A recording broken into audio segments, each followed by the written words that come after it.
Selamat sore, rekan-rekan mahasiswa. Kita kembali akan melanjutkan pembahasan kita tentang ilmu antropologi. Antropologi adalah berasal dari dua kata, yaitu anthropos, yaitu manusia, dan logos, ilmu. Jadi kita membahas tentang diri kita sendiri, tentang manusia, tentang umat manusia ini. Seperti biasa, kita mencoba kembali mereview apa sih yang sudah kita pelajari pada pertemuan-pertemuan sebelumnya. Kenapa demikian?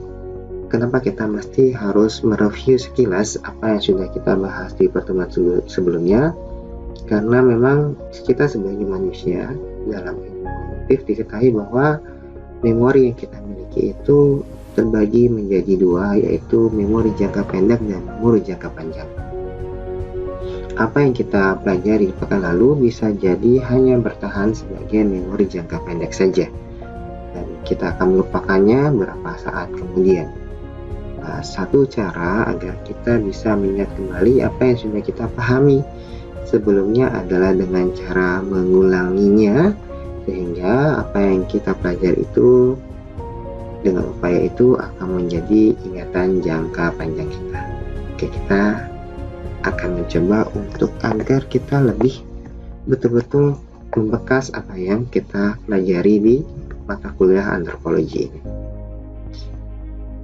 Di materi pertama kita belajar tentang esensi antropologi, yang satu hal yang harus dikuasai adalah dipegang dengan benar adalah pemahaman kita tentang pengertian antropologi. Apa kira-kira esensi dari antropologi ya?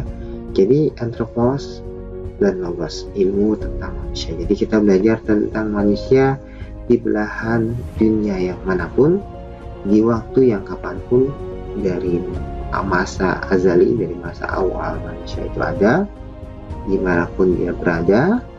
Dan kita belajar tentang apa sih yang menjadi persamaan-persamaan, kira-kira apa yang menjadi persamaan antara kita, generasi yang tinggal di tahun 2020 ini, dengan generasi manusia yang tinggal jauh di sebelum Masehi ya. Dan kira-kira apa yang menjadi juga kesamaan kita dengan mereka? Apakah ada dari cara berpikir, dari cara berperilaku, dari cara kita merasakan yang serta hasil karya-karya kita yang merupakan kesamaan-kesamaan, jadi satu hal yang sama dengan mereka dan juga menjadi satu hal yang berbeda dengan mereka.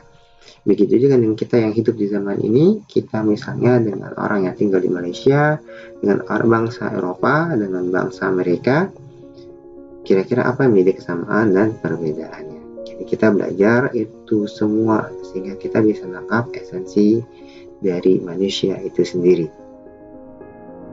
Dan tentunya kita juga belajar bagaimana human being ini survive. Kita sudah punya sejarah yang sangat panjang sekali di mana kita tinggal di bumi ini, dan tentunya sepanjang sejarah itu penuh dengan challenge, tantangan yang luar biasa. Ini yang kita pelajari di human adaptation ya.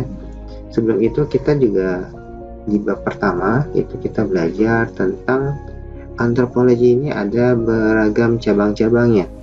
Di antaranya ada yang disebut dengan antropologi biologi, antropologi bahasa, antropologi budaya, dan arkeologi.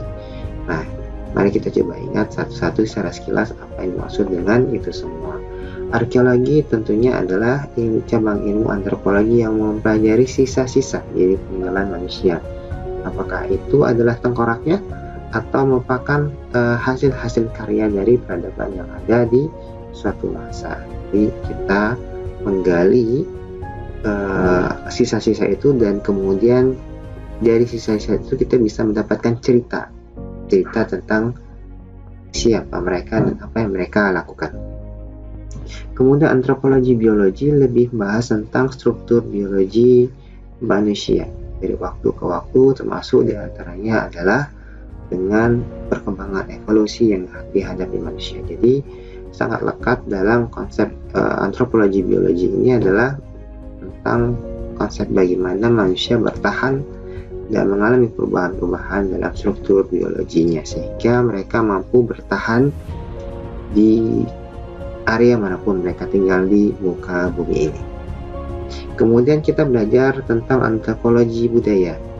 Budaya adalah berkaitan tentang apa yang dianggap baik dan benar, apa yang menjadi tuntunan manusia dalam perilaku, termasuk apa yang akan mereka ciptakan dalam rangka mereka menjaga kelestarian dan kelangsungan hidup mereka. Jadi kita belajar tentang cipta rasa dan karsa dari manusia itu, apa yang menjadi pikirannya, apa yang menjadi perasaannya, dan apa yang menjadi perilaku dan ciptaan dari manusia itu sendiri.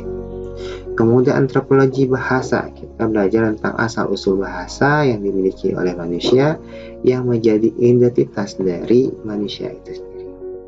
Oke ya, itu kita sudah belajar semuanya. Kemudian masuk di materi yang kedua, kita belajar tentang human adaptation. Di sini kita lebih belajar mengenal tentang antropologi biologi, karena kita belajar tentang apa yang terjadi, perubahan-perubahan biologi apa yang terjadi manusia saat dia berada di tempat yang tinggi, saat dia berada di tempat yang rendah, ya, saat dia kepanasan, saat dia kedinginan. Jadi pada saat manusia berada dalam situasi-situasi yang betul-betul memberikan tekanan pada tubuhnya, termasuk juga adaptasi-adaptasi yang lainnya. Kemudian di materi ketiga kita belajar tentang antropologi budaya. Kita belajar tentang pengertian budaya secara mendalam, sehingga kita dilengkapi dengan contoh-contohnya, sehingga kita bisa memahami dengan baik apa yang dimaksud dengan kebudayaan dari manusia itu sendiri.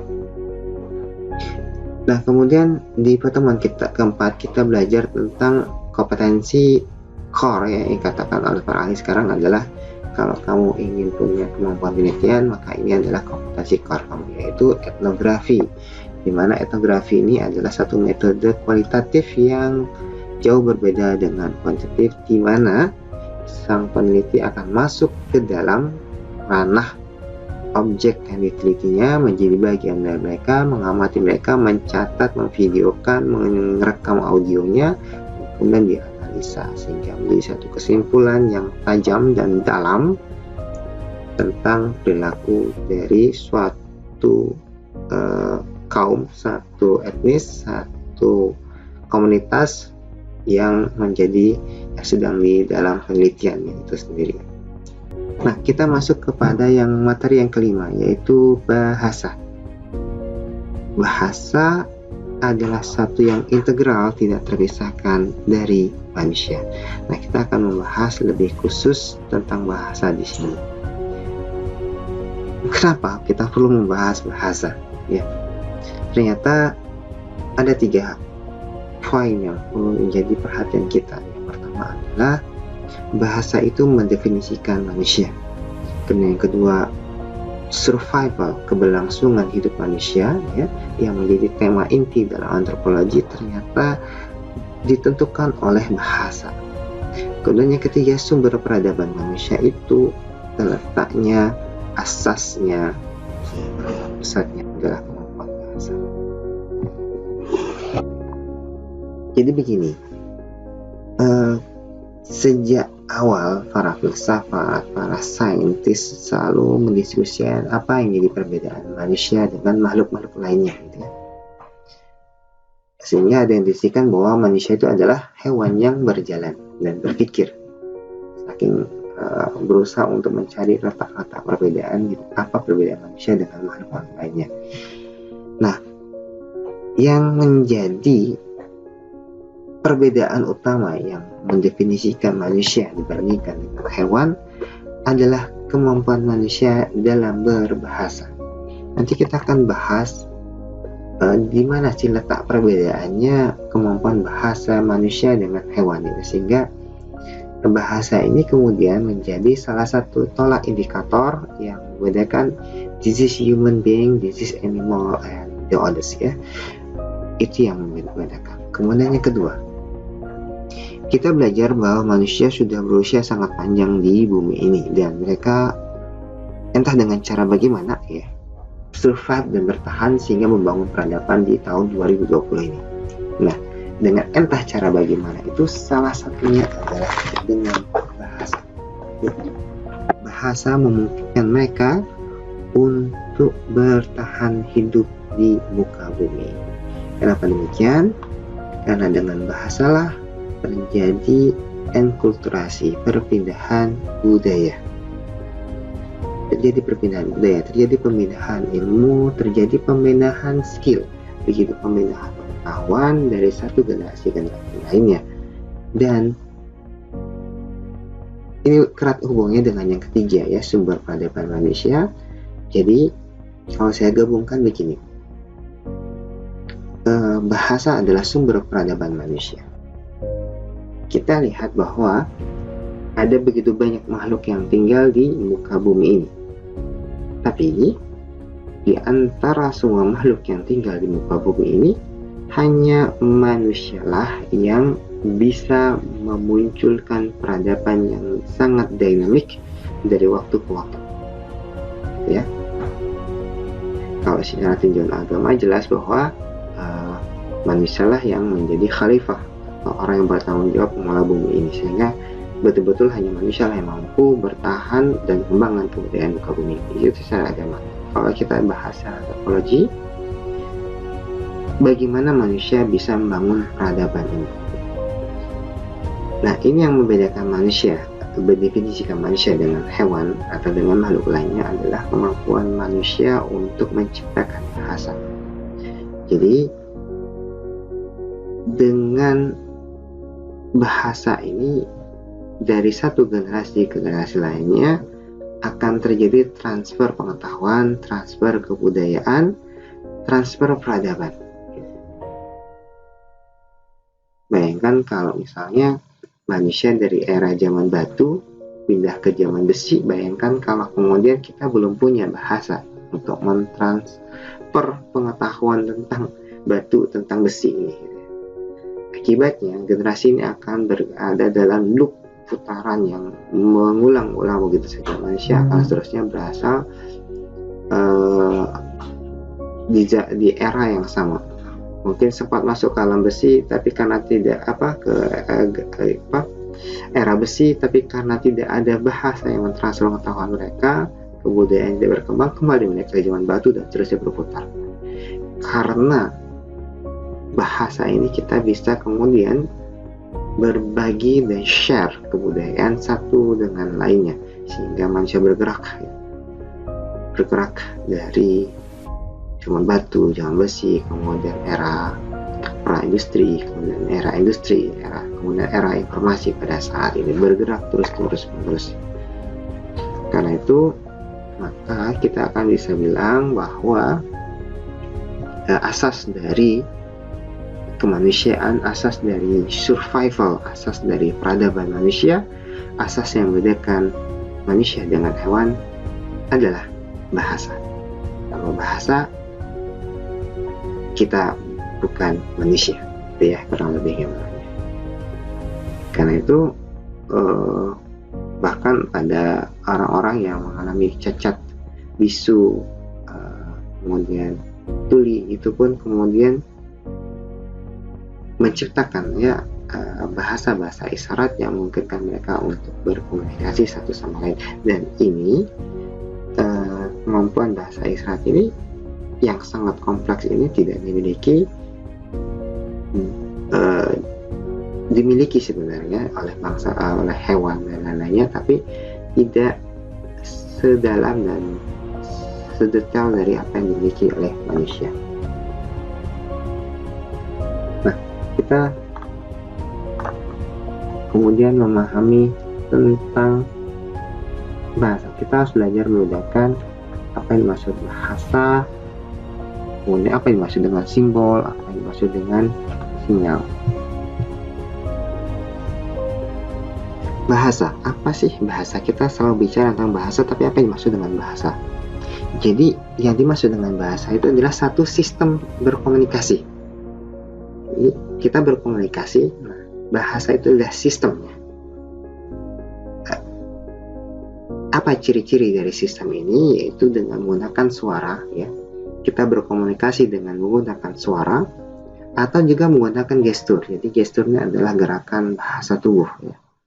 Jadi antara bahasa dengan gestur ini saling melengkapi satu sama lain dan kemudian menghadirkan makna yang disepakati bersama-sama. Ya. Jadi kalau saya berkata merah, gitu, maka kata merah ini adalah sesuatu yang meaningful bagi orang yang sedang saya ajak bicara. Mereka sama-sama menangkap makna yang sama, ya. Dan dalam bahasa ini karena dia disebut dengan sistem ini punya aturan-aturan. Jadi tidak sembarangan, dia punya aturan, sepakat aturan yang sama-sama disepakati bersama, gitu ya. Itu bahasa. Jadi kata kuncinya adalah satu set sistem komunikasi yang berupa suara maupun gestur yang bersama-sama mereka menghadirkan makna sesuai dengan aturan-aturan yang sudah disepakati. Kemudian ada yang disebut dengan simbol. Simbol itu adalah tanda, ya. Bisa juga suara atau gestur atau gerakan atau tanda-tanda lainnya yang dihubungkan dengan sesuatu yang bermakna.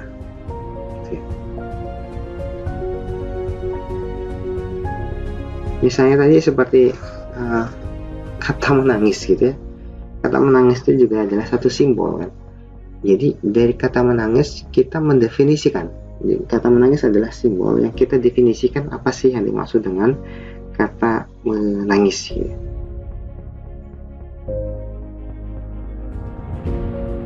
Jadi di dalam suara ketika saya menyatakan menangis, jadi di dalam pemaknaan kata menangis ini ada tindakan tertentu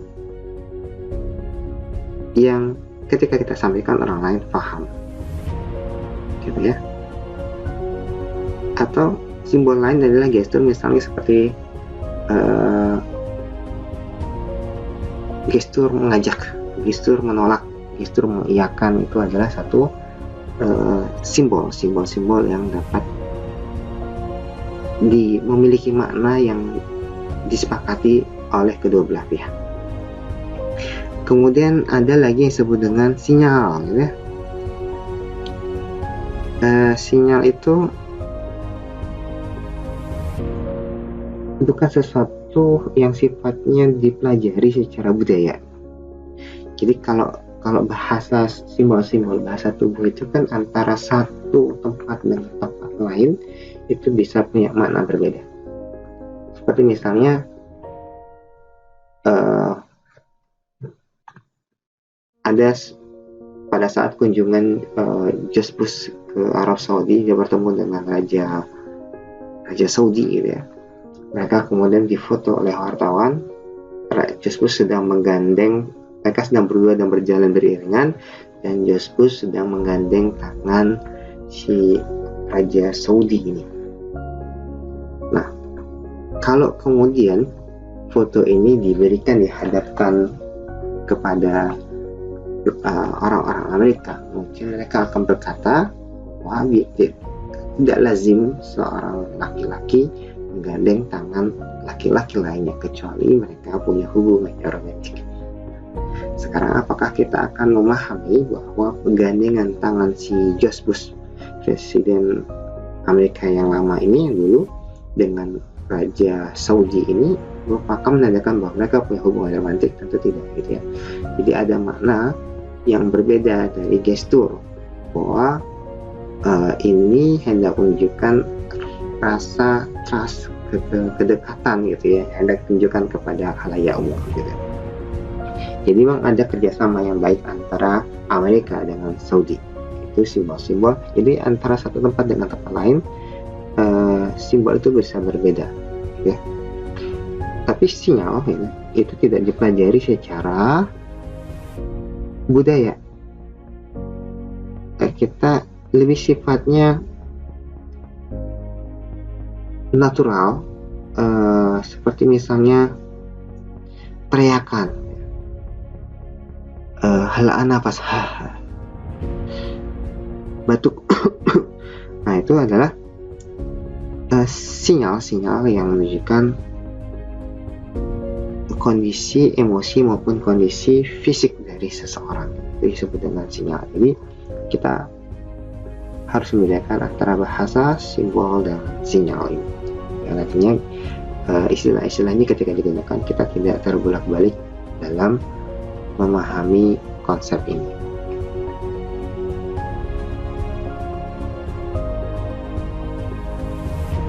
Nah, salah satu cabang dari antropologi adalah antropologi bahasa ini. Itu sudah saya jelaskan di awal.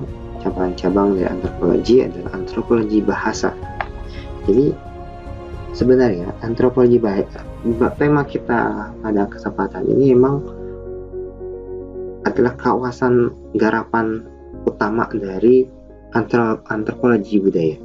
Jadi kalau emang di antara kalian yang betul-betul hendak tertarik dengan wawasan tentang kebahasaan ini, bisa mencari referensi tentang antropologi bahasa. Di sana kalian akan mendapati wawasan-wawasan yang jauh lebih dalam lagi. Dan di sini kita sebagai pengantar ya.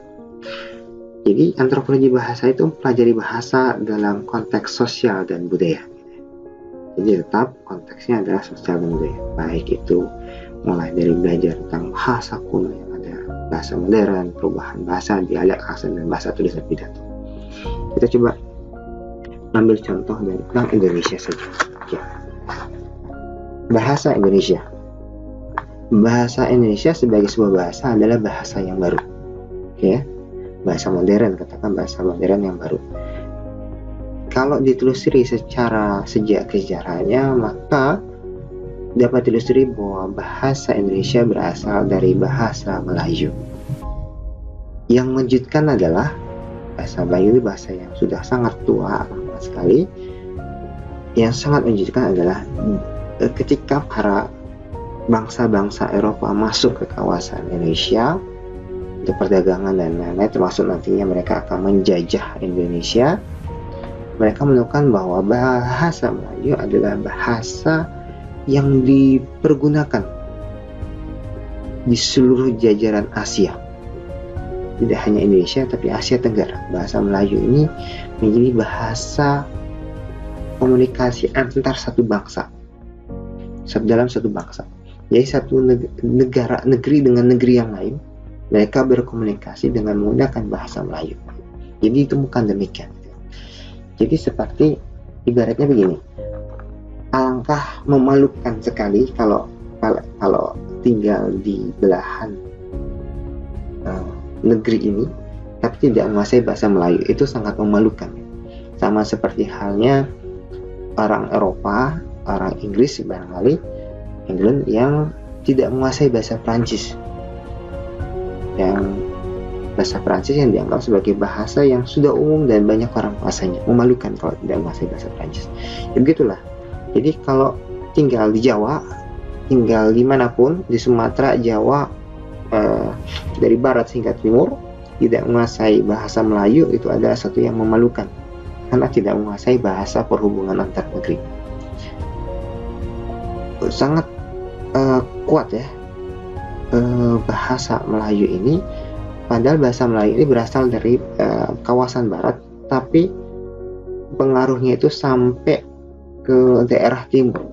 Jadi semuanya merata menggunakan bahasa Melayu sebagai bahasa perhubungan. Dan baru kemudian pada era belakangan itu,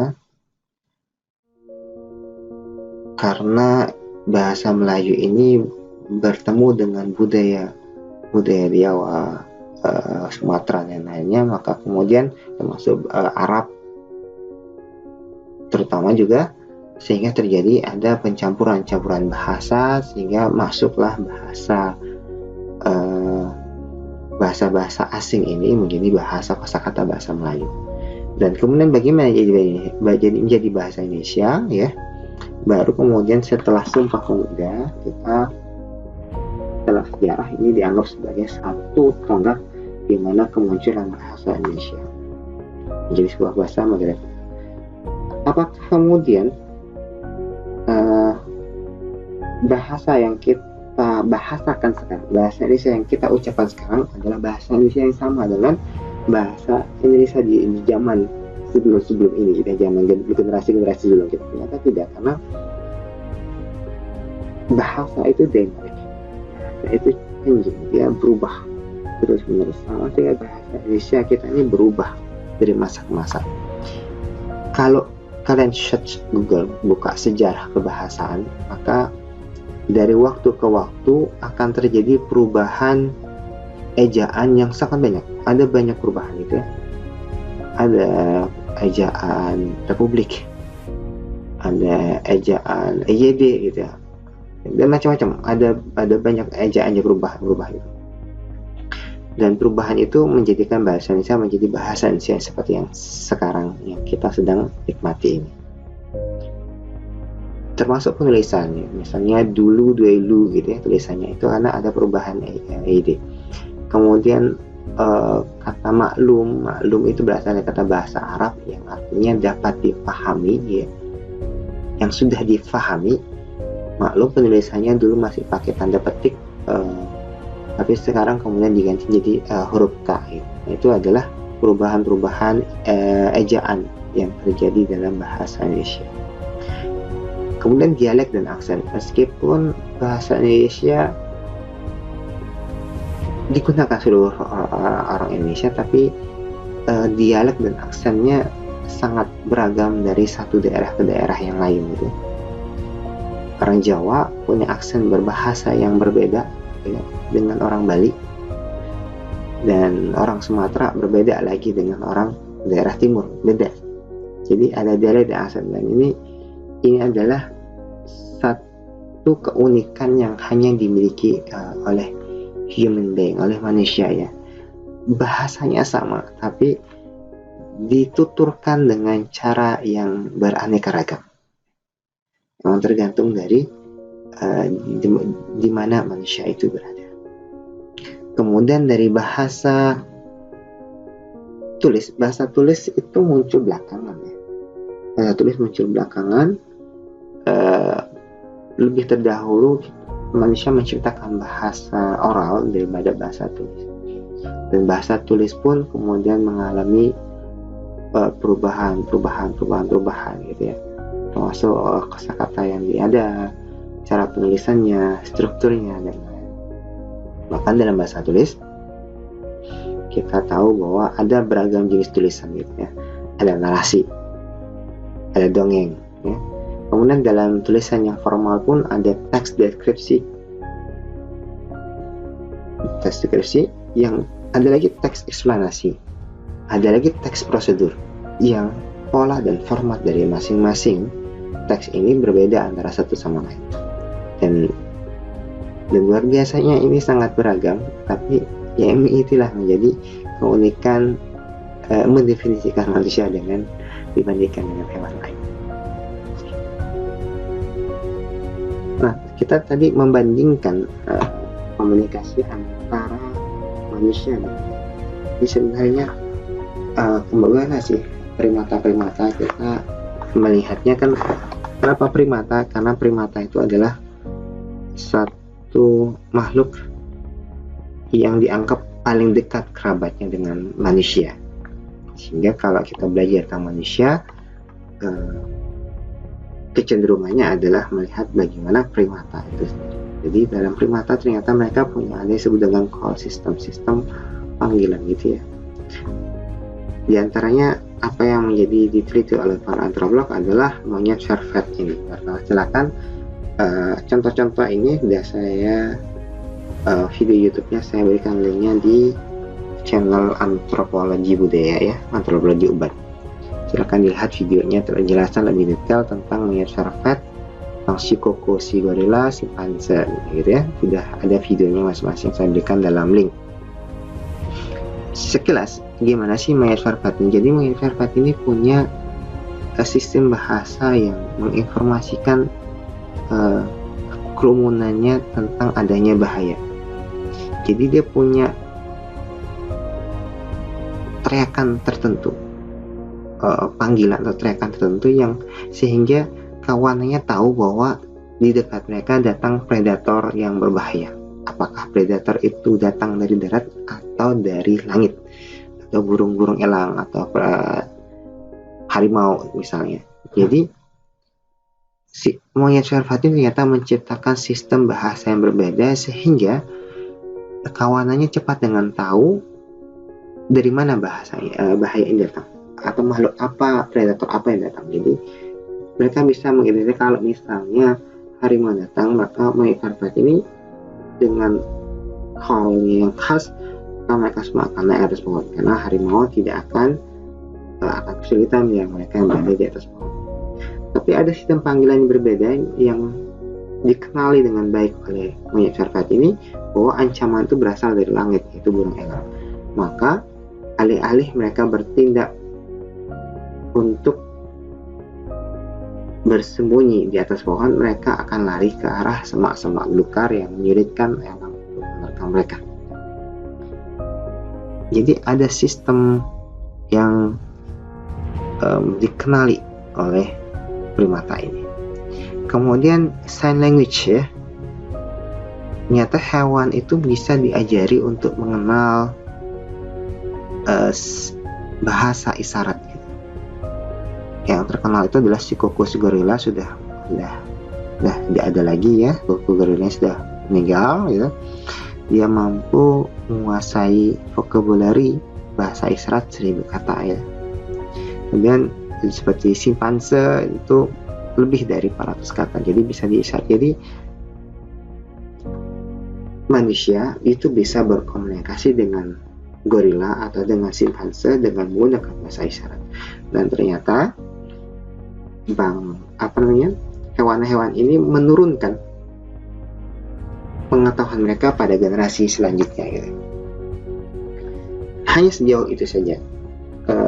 Sejauh ini belum pernah ada penemuan yang berhasil mendokumentasikan, berarti memberikan fakta bahwa hewan itu memiliki bahasa yang kompleks manusia. Jadi sebenarnya kita bisa simpulkan bahwa bahasa yang the true language, bahasa yang sebenarnya itu adalah bahasa yang dimiliki oleh manusia.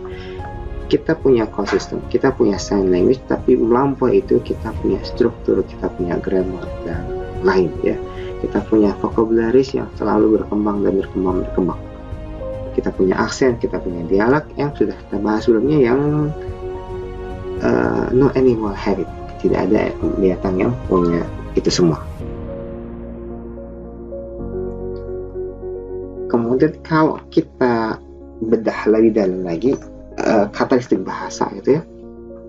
Karakteristik bahasa yang kalau kita hendak membandingkan kualitas dari manusia dengan hewan itu, kita bisa melihat dari karakteristik bahasa. Jadi bahasa itu memiliki 3 karakteristik. Ada yang disebut dengan transmisi kebudayaan. Jadi bahasa itu bisa ditransmisikan dalam kebudayaan.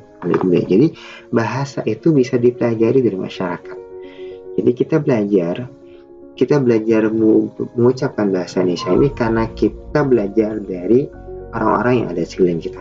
Bagi kalian yang belajar bahasa asing, karena kalian mendengar dan berinteraksi dari orang-orang yang ada di sekeliling kalian. Jadi bahasa itu dipelajari dari masyarakat ya.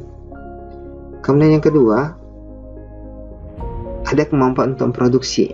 Jadi menciptakan kata dan makna baru di atas sistem yang ada. Jadi kita bisa membuat kata-kata baru ya. Dan ini tidak dimiliki oleh hewan gitu ya. Kemudian ada pemindahan. Jadi tidak terbatas ruang waktu. Jadi kita itu bisa bercerita tentang apa yang terjadi dahulu. Kita bisa bercerita tentang perang Romawi. Kita bisa bercerita tentang Julius Caesar. Kita bisa bercerita tentang Napoleon Bonaparte.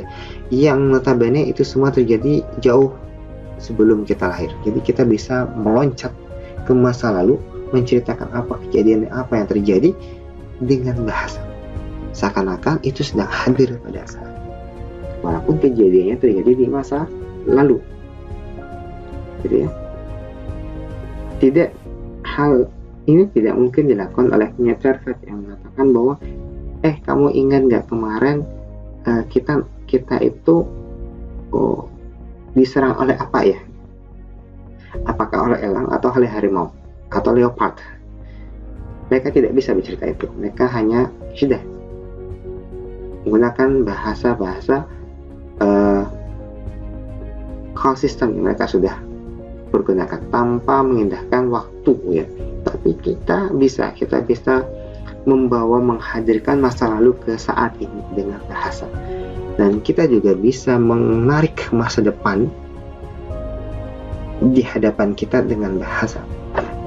Kita bisa bercerita tentang kemungkinan manusia untuk hidup di luar angkasa misalnya. Itu sesuatu yang belum terjadi sekarang, tapi kita sudah bisa menghadirkan itu. Kita sudah bisa menciptakan imajinasi itu lewat bahasa yang kita miliki. Jadi kita mampu berpindah dari masa lalu ke masa kini dan ke masa depan. Dari masa depan pindah lagi ke masa kini dengan bahasa itu. That's adalah quality yang tidak dimiliki. Jadi kalau kita melihat bahwa transmisi kebudayaan, bahasa yang dimiliki oleh kera bisa ditransmisikan oleh anak-anaknya. Jadi sama ya, transmisi kebudayaan masih memungkinkan sesuai dengan batas-batasan mereka ditransfer oleh generasi. Jadi antara manusia dengan hewan untuk transmisi kebudayaan ini sama. Produktivitas, hewan tidak memiliki kemampuan produksi bahasa ya. Pemindahan, hewan juga tidak memiliki. Jadi kita punya kemampuan bahasa yang jauh lebih kompleks daripada yang dimiliki oleh hewan. Jadi ini adalah karakteristik yang membedakan kita sebagai manusia dengan hewan ya.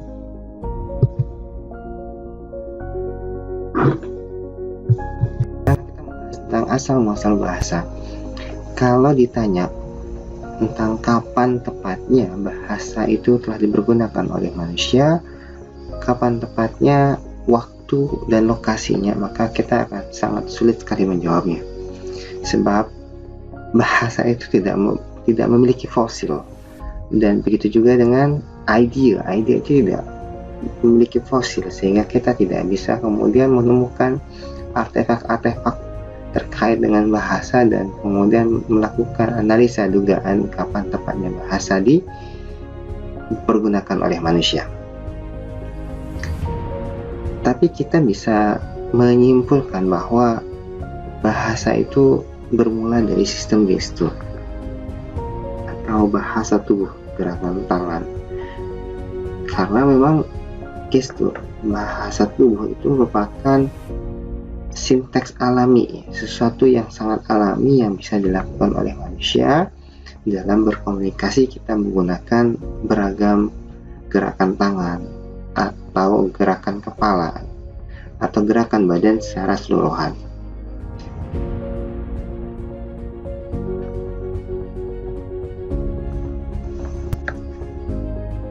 Kemudian yang kedua, tentang kapasitas otak.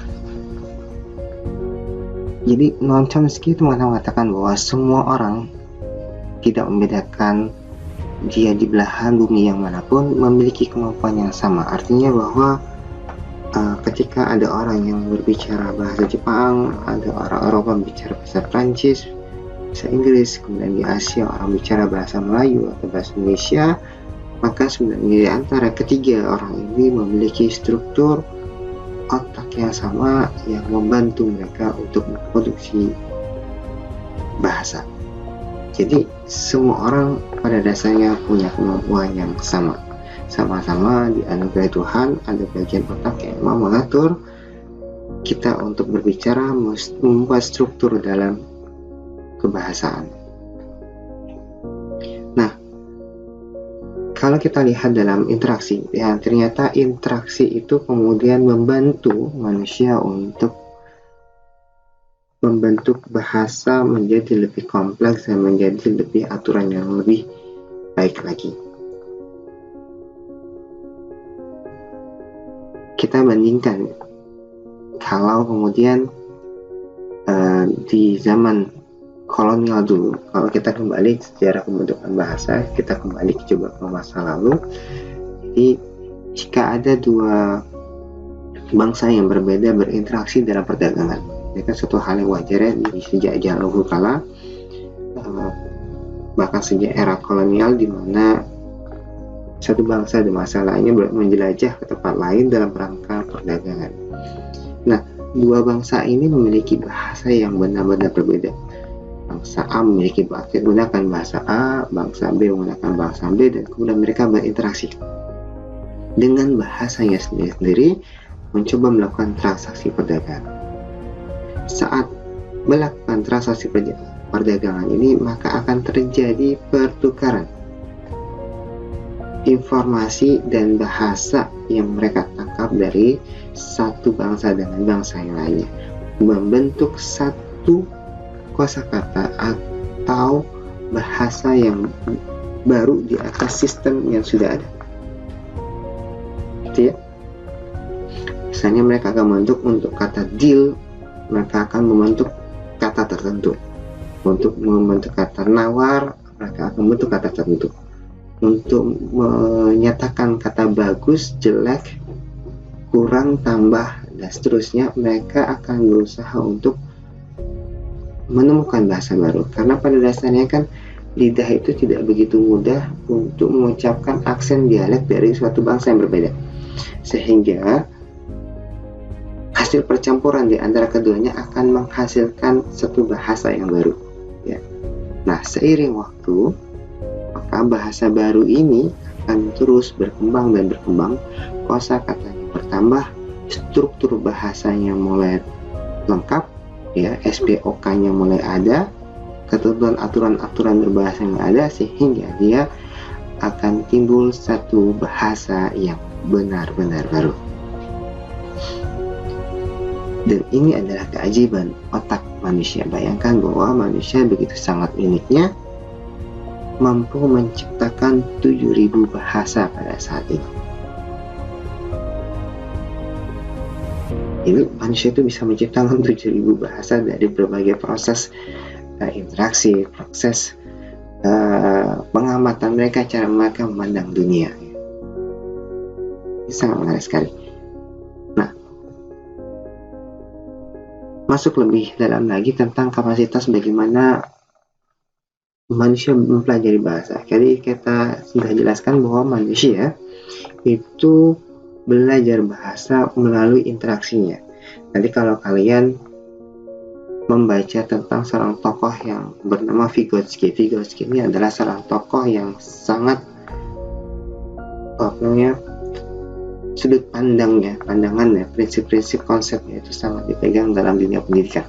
Dia menyatakan bahwa anak itu belajar melalui interaksi. Interaksilah yang membuat kemampuan kapasitas otaknya berkembang sehingga menjadi satu set skill kemampuan yang baru, gitu ya. Jadi melalui interaksi. Nah, sekarang apakah kapasitas kita belajar bahasa itu ada waktunya atau tidak ada waktunya? Ternyata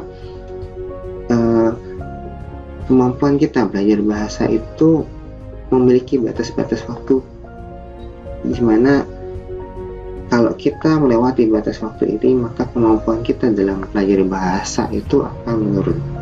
Jadi dalam otak kita itu ada semacam jendela waktu. Jadi ada masa the golden time to learn language, yaitu sebelum seseorang berusia 7 tahun.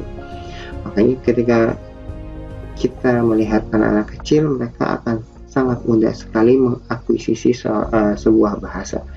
Jadi kalau anak kecil diajari second language, mereka juga dengan sangat mudah, dengan cepat menguasai bahasa tersebut.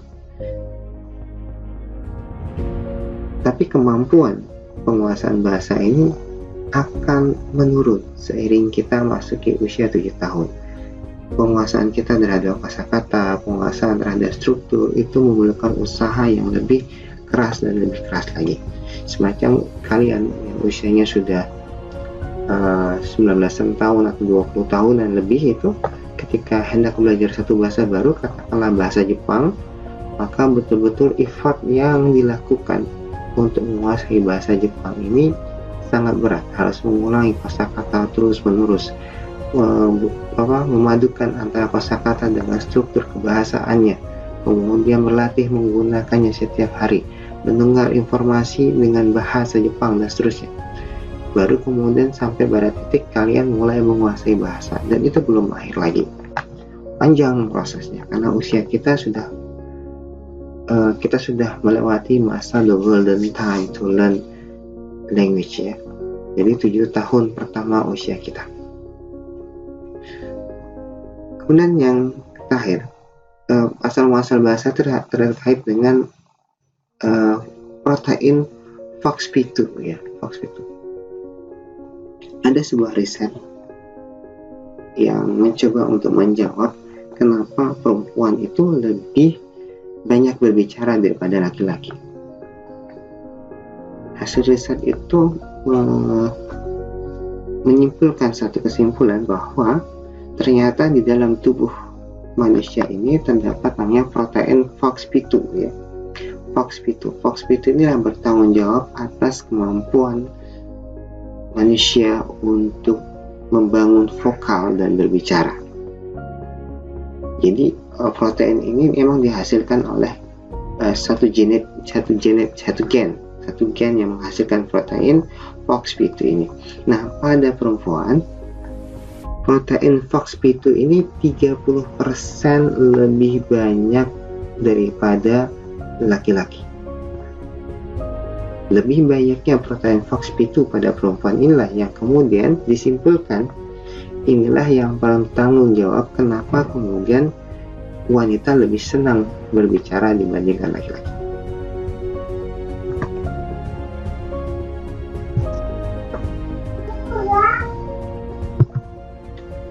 Kemudian kita bahas yang terakhir,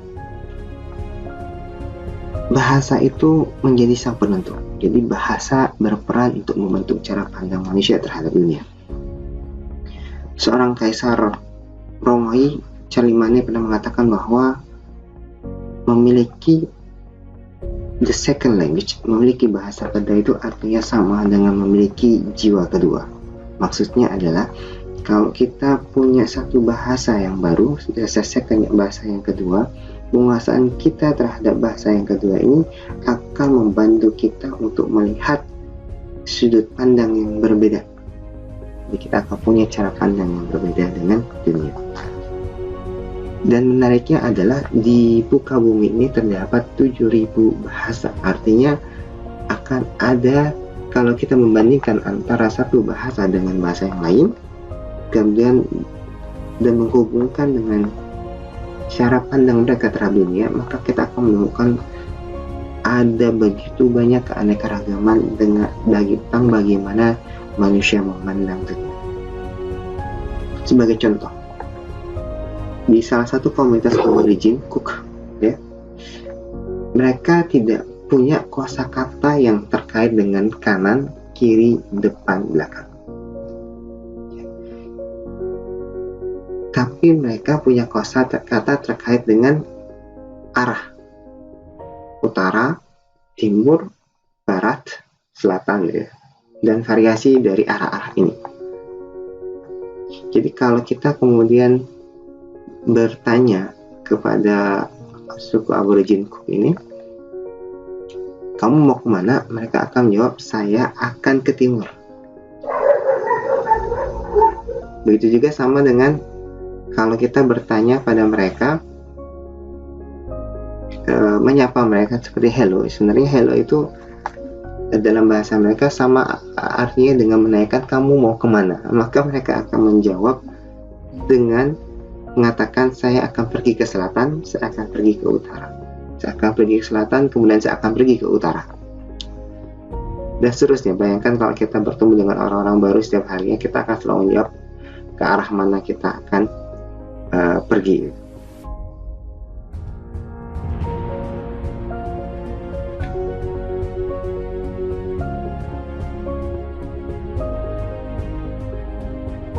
Nah, untuk bangsa Cook atau komunitas Cook ini, aborigin ini, bahasa mereka itu membuat mereka itu sangat peka terhadap arah. Menjadi orientasi ruang dan arah itu menjadi satu kemampuan kompetensi mereka. Berbeda dengan kita kalau kemudian kita masuk di suatu tempat yang baru, kemudian kita ditanya arah timur itu kemana, maka kita akan sangat kebingungan menjawab gimana arah timur. Tapi berbeda dengan suku ini, mereka ketika berada di muka bumi, mereka mengorientasikan posisi diri mereka dengan arahnya. Jadi dengan mudah mereka akan mengatakan bahwa mereka berada sedang di sebelah kanan saya barat, sebelah kiri saya timur, ya, dan seterusnya. Itu sangat mudah mereka menyimpulkan dimanapun posisi mereka sedang berdiri, karena memang ruang itu tidak lepas dari tubuh mereka. Jadi jadi suku Cook ini punya cara berpikir yang betul-betul berbeda tentang waktu, ya, tentang arah.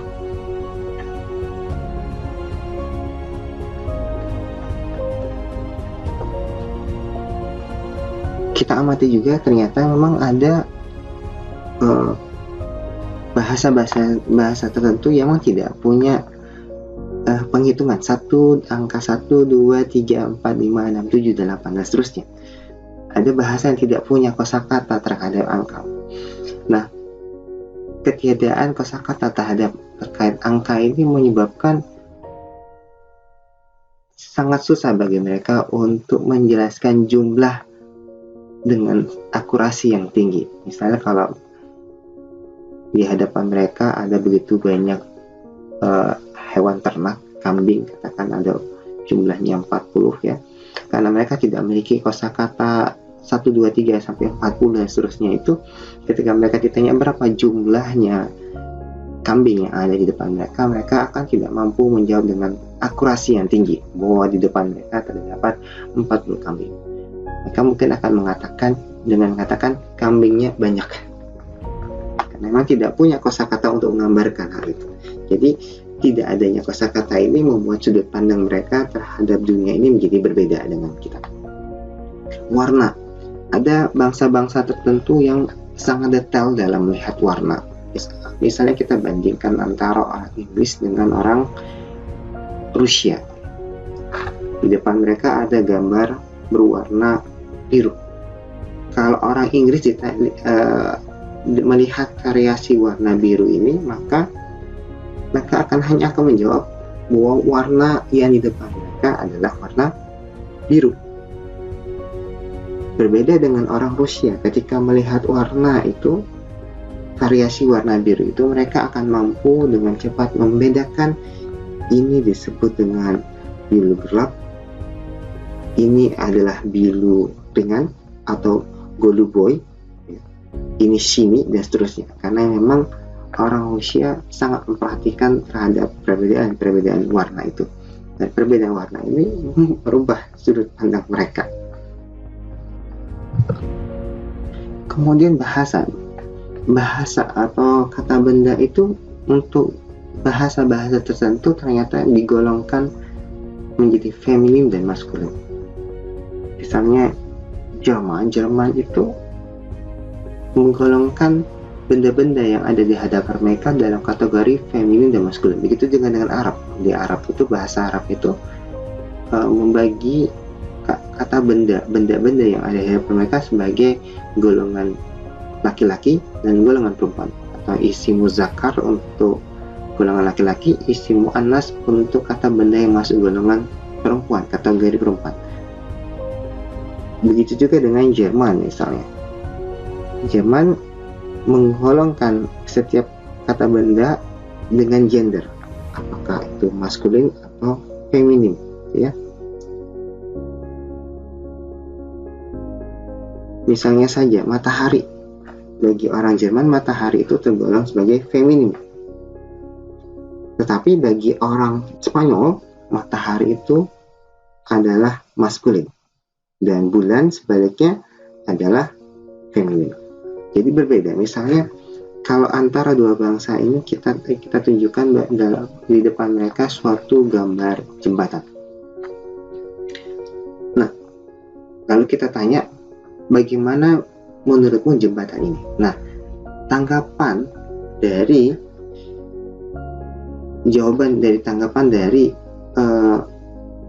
kelompok orang yang berbeda ini bisa jadi berbeda karena tergantung melihat jembatan ini apakah tergolong feminin atau maskulin.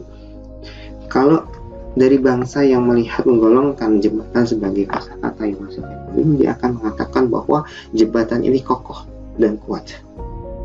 Tapi dari bangsa yang melihat jembatan ini sebagai satu kosakata feminim, dia akan cenderung mengatakan bahwa jembatan ini indah. Jadi berbeda. Jadi bahasa kita itu betul-betul membentuk, mengguide, menjadi penentu bagaimana kita melihat dunia, gitu ya. Sama seperti kita tidak bisa membedakan beragam begitu banyak monyet, gitu ya. Hanya kita bilang ini kera, ini monyet kera, gitu. Itu saja. Kita tidak bisa membedakan apa perbedaan di antara mereka, karena bagi kita sama saja.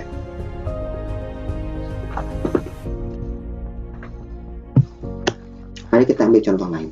Katakanlah terjadi sebuah kecelakaan. Lalu kecelakaan ini disaksikan oleh orang Inggris dan disaksikan oleh orang Spanyol. Lalu ada polisi yang bertanya terkait dengan kesaksian yang mereka lihat dari kecelakaan tersebut. Maka ada kemungkinan bahwa kesaksian yang dinyatakan oleh orang Inggris dan orang Spanyol ini akan berbeda. Kenapa demikian? Karena bahasa mereka miliki membuat mereka mengarahkan persepsinya terhadap satu berbeda. Orang Inggris ketika mengatakan bahwa tangannya patah, itu ya, tangannya patah mungkin karena terkena sesuatu hingga menjadi patah, mereka akan mengatakan I broke my arm, saya mematahkan tangan saya. Tapi orang Spanyol akan mengatakan berbeda, tangan saya patah, begitu saja, gitu. Satu Inggris akan mengatakan saya mematahkan tangan saya, sedangkan orang Spanyol mengatakan tangan saya patah. Jadi membangun persepsi yang berbeda sehingga orientasi perhatian itu akan berbeda. Nah, orang Inggris akan lebih berfokus kepada siapa pelakunya, gitu. Sedangkan orang Spanyol akan melihat apa yang terjadi, gitu. Dan ini membentuk betul-betul shaping perception. Bahasa itu membantu kita untuk betul-betul menggiring kita bagaimana kita akan berpikir dan melihat suatu fenomena. Rekan-rekan mahasiswa, Tuhan menciptakan manusia itu begitu sangat ajaibnya, ya. Saya tidak membayangkan bagaimana keajaiban dan keteraturan yang luar biasa ini bisa hadir tanpa adanya kontribusi Tuhan, gitu ya. Jadi otak manusia ini, pikiran-pikiran manusia ini telah menghasilkan tidak hanya satu bahasa, tapi 7.000 bahasa. Jadi ada 7.000 bahasa yang diucapkan pada saat ini. Kita tidak dan mungkin more beyond dari 7.000 ini. Kalau kita mengkaji ke masa lalu akan banyak bahasa-bahasa yang sudah punah, ya. Nah, sehingga kita menyebut sebagai bahasa kuno. Dan inilah ya sisi yang tragik dari bahasa, ya. Kita telah menemukan begitu banyak bahasa, tapi kita juga kehilangan banyak bahasa. Kira-kira manusia ini akan kehilangan satu bahasa dalam seminggu. Jadi kalau kita dari hari Senin yang lalu, gitu, kita melakukan kuliah dan sampai Senin ini, kira-kira sepanjang masa satu minggu ini terdapat satu bahasa yang hilang dari muka bumi ini. Jadi kira-kira setengah dari bahasa-bahasa yang ada saat ini akan hilang berapa ratus tahun yang lalu. Dan ini juga dalam dunia pendidikan kita juga menjadi banyak keterbatasan. Kenapa demikian? Karena bahasa yang kita gunakan dalam dunia akademik itu adalah bahasa yang Inggris atau Amerika, ya. Sehingga banyak wawasan dunia yang sebenarnya sangat dalam kajiannya, sangat dalam penemuan mereka, pengetahuan mereka, tapi kita tidak bisa menghadirkan pengetahuan itu dalam kehidupan sehari-hari, karena emang keterbatasan kita dalam memahami bahasa-bahasa yang begitu banyak ragamnya di muka bumi ini. Oke, saya berharap setidaknya sampai pada titik kuliah ini kita memiliki wawasan yang baru tentang betapa ajaibnya manusia itu ya. Kita belajar manusia dan kita semakin menemukan bahwa human being is really incredible, sangat luar biasa. Ya, dia betul-betul makhluk ciptaan Tuhan yang Tuhan anugerahi dengan segenap kemampuan yang keunikannya akan mampu membuat kita lebih bersyukur kepada Tuhan, dan juga lebih membuat kita mampu untuk memahami keanekaragaman manusia sehingga kita bisa lebih menghargai kehidupan. Saya kira kuliah tentang language ini saya cukupkan sampai di sini. Pembahasan tentang bahasa masih banyak kedalaman yang perlu kita kaji lagi, bahas lagi, dan kita pelajari lagi. Dan tidak semua, sekali lagi, tidak semua yang ada di dalam buku hafalan itu saya bahas, jadi kalian bisa membacanya sendiri. Buku hafalan itu sebagai satu pelengkap dari pengetahuan kalian tentang dasar-dasar tentang bahasa atau tentang antropologi bahasa. Sampai di sini kuliah saya. Silakan diperdalam lagi pemahaman kalian tentang tema kita atau topik kita pada pertemuan kali ini. Selamat sore.